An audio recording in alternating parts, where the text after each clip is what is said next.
কিন্তু মূল বিষয় হলো আল্লাহ এবং আল্লাহ রাসূলের সন্তুষ্টির জন্য যারা ইসলাম মানতে চায় তাদের কাছে কিন্তু দুনিয়ার শান্তি বড় নয়, তাই না? আমরা আল্লাহর সন্তুষ্টির জন্য এসেছি, আল্লাহকে পাওয়ার জন্য এসেছি, নবীজি পাক সাল্লাল্লাহু আলাইহি ওয়াসাল্লামের মহব্বতে এসেছি। সুতরাং এই মহব্বত, এই ভালোবাসা, এটাই যেন আল্লাহ পাক আমাদের নাজাতের ওসিলা বানিয়ে দেন। সবাই বলেন আমিন। আল্লাহ বলেছেন ইন্নামা ইউওয়াফফাস সাবিরুনা আজরাহুম বিগাইরি হিসাব। সূরাতুল জুমারে 10 নম্বর আয়াত শরীফে আল্লাহ বলেন, যারা স্যাক্রিফাইস করে, কোরবানি করে, সময় ব্যয় করে, অর্থ ব্যয় করে, অর্থাৎ আল্লাহর জন্য ত্যাগ ও তিতিক্ষার প্রকাশটা দেখায়, স্যাক্রিফাইসের বিনিময়, কোরবানির বিনিময়, ত্যাগ ও তিতিক্ষার বিনিময় আল্লাহ পাক যা দেবেন সেটা দুনিয়াবাসী গণনা করে শেষ করতে পারবে না। সুবহানাল্লাহ। আমি আপনাদের সকলের জন্য দোয়া করছি, পুরুষ মহিলা জিন ইনসান বিভিন্নভাবে ইন্টারনেট রেডিওর মাধ্যমে doctor Ashraf Siddiqui online radio দিয়ে ছবি ভিডিও মুক্তভাবে পৃথিবীর যে কোনো প্রান্ত থেকে এবং বাংলাদেশের বিভিন্ন ডিস্ট্রিক্ট, বিভিন্ন থানা থেকে যারা পুরুষ মহিলা বিভিন্ন জায়গাতে, বিশেষ করে মহিলারা, তারা জোহর নামাজ একা একা আদায় করে আমাদের সাথে সম্পৃক্ত হয়ে থাকেন, আলোচনা শোনার জন্য আমাদের জুমার যাবতীয় অনুষ্ঠানের সাথে সম্পৃক্ত থাকেন।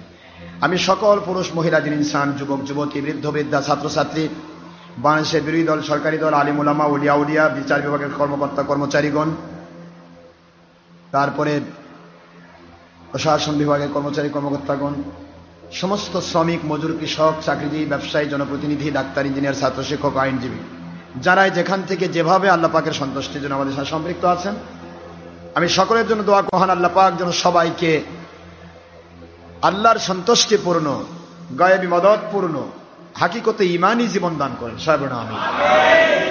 নেপথ্যে অনেক হিন্দুরা, অনেক মানুষেরা, নন মুসলিমেরা, তারাও আমাদের আলোচনার সাথে সম্পৃক্ত থেকে বিভিন্ন সময় তারা আমাদের সাথে কলেমা পড়ে মুসলমানও হয়ে যায়। আলহামদুলিল্লাহ। আপনারা দেশ বিদেশে যারা যেখান থেকে আছেন, নন মুসলিমও যদি থাকেন, তাদের জন্য আমি দোয়া করছি আল্লাহ পাক এমন হেদায়েত নসিব করুন যে হেদায়েত পেলে দুনিয়াতে আল্লাহ পাকের গায়েবী মদদ এবং সন্তুষ্টি পাওয়া যায়, আখিরাতে জান্নাত পাওয়া যায়। সবাইকে আল্লাহ সেই হেদায়েতের জন্য কবুল করুন। সবাই বলেন আমিন। হেদায়েতের মালিক কে? তার কাছে দোয়া করলে, তার কাছে প্রচেষ্টা করলে বান্দা হেদায়েত পেয়ে যায়।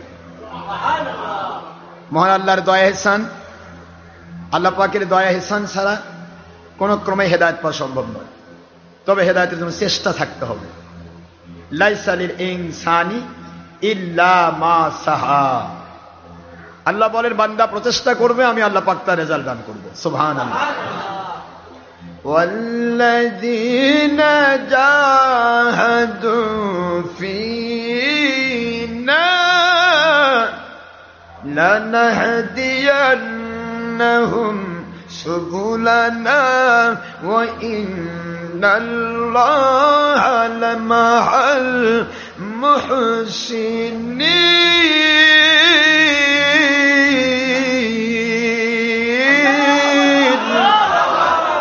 সূরাতুল আনকাবুতের শেষের আয়াত শরীফে আল্লাহ পাক বলেন,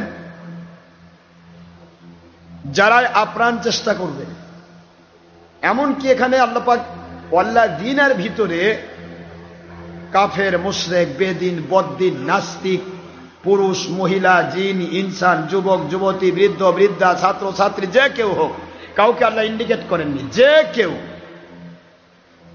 কেউ এনিবডি, এনিওয়ান, যে কেউ আপ্রাণ চেষ্টা করবে আল্লাহ এবং আল্লাহ রসুলের সত্যিকারের সঠিক হেদায়েতের রাস্তা পাওয়ার জন্য, আল্লাহ বলেন আমি ওয়াদাবদ্ধ হলাম, আমি তোমাদেরকে হেদায়েতের সকল রাস্তা খুলে দেব। তাহলে চেষ্টা করার দায়িত্ব আল্লাহ দিয়েছেন। তাহলে আমাদের চেষ্টা করা দরকার আছে না নাই? চেষ্টা করলেই হেদায়েত মিলবে। আপনারা কষ্ট করে এসেছেন, নিশ্চয়ই চেষ্টা আছে, না হলে আসবেন কেন? এখানে আসার কারণটা কি বলেন? কি উদ্দেশ্যটা কি বলেন না ভাই? কি উদ্দেশ্য? নামাজ তো যে কোনো জায়গায় পড়লেই হবে, নামাজ যে কোনো জায়গাতে পড়লেই হয়। বাড়ির পাশে বসে আছে, যাবেন, একটার সময়, 1টার সময় নামাজ শুরু হবে, যাবেন, আল্লাহু আকবার দাঁড়াবেন, ডানে বামে সালাম, বাম দিকে সালাম হয়তো শেষই হলো না, তার আগেই দেখেন উঠে দৌড় বাড়ির দিকে চলে গেলেন। এরকম হচ্ছে না? এখন হচ্ছে। সুবিধা তো সব জায়গাতেই আছে। তাহলে সুবিধার জন্য যদি আপনি নামাজ পড়তেন তাহলে আপনি এতদূর পৌঁছার দরকার ছিল না, আপনি বাড়ির পাশেই খোঁজ করে করে বাড়িতে চলে যেতেন, ঠিক না? কিন্তু আপনি সুবিধার জন্য আসেননি, আপনি এসেছেন আল্লাহ এবং নবীজিকে পাওয়ার জন্য, স্যাক্রিফাইস করার জন্য, ত্যাগ তিতিক্ষার পরাকাষ্ঠা দেখানোর জন্য। রমজান মোবারক, দুপুরবেলা খাওয়া আছে নাকি? আবার বাড়িতে যা খাবেন, খাওয়াও নাই। এই সময়টা যতটুকু আল্লাহর জন্য ব্যয় করা যায় সেটাই হবে আপনার আমার জন্য পরকালের পাথেও। জীবনে অনেক সময় ব্যয় করেছি হারাম পথে, অনেক মানুষের বিভিন্ন জায়গাতে বিভিন্ন রকমের ব্যাড হ্যাবিচুয়াল ফ্যাক্ট হয়ে গেছে, একবারে একটা অভ্যাসগত ব্যাপার হয়ে গেছে। গুনাহ করা, মানুষের গুনাহ করা একটা অভ্যাস হয়ে গেছে, নেশায় পরিণত হয়েছে। অধিকাংশ মানুষের বিভিন্ন রকমের নেশা আছে, কারো মদ খাওয়ার নেশা, কারো হেরোইন খাওয়ার নেশা, কারো গাঁজা খাওয়ার নেশা, কারো নিজের দলের স্বার্থে 2 নম্বরই করার নেশা। কি কোন এটা নেশা না? দলের স্বার্থ একটা নেশা, দলের স্বার্থ নেশা, এক একজনের এক একটা নেশা। কেউ টিভির পর্দায় বসে থাকার নেশা, কেউ বিভিন্ন সিরিজ দেখার নেশা, কেউ ইন্টারনেটে বসে থাকে যাবতীয় 2 নম্বরই করার নেশা। বিভিন্ন জন বিভিন্ন রকমের নেশাগ্রস্ত হয়ে গুনার পথে হাবুডুবু খাচ্ছে। আর সেই সময় আপনি আল্লাহর সন্তুষ্টি পাওয়ার জন্য, সময় ব্যয় করার জন্য আপনি দৌড়ে আসলেন। আপনার এই স্যাক্রিফাইস আল্লাহ পাক অবশ্যই কবুল করবেন না? আল্লাহ রাব্বুল আলামিন বলেন, দুনিয়ার মুসলমানেরা, মুমিনেরা এই দুনিয়াতে যারা মুমিন বলে দাবি করবে, মুসলমান বলে দাবি করবে, ওই মুমিন মুসলমানদের জন্য আল্লাহ বলেন আমি দায়িত্ব দিলাম, ডিউটি দিলাম, ওরা যেন আপ্রাণ চেষ্টা করে, ওরা যেন আল্লাহকে পাওয়ার জন্য চেষ্টা করে, ওরা যেন সঠিক রাস্তাটা দেখার জন্য চেষ্টা করে। আজকে আপনি ঈদের মার্কেট চলছে, কোন মানুষটি বুঝেন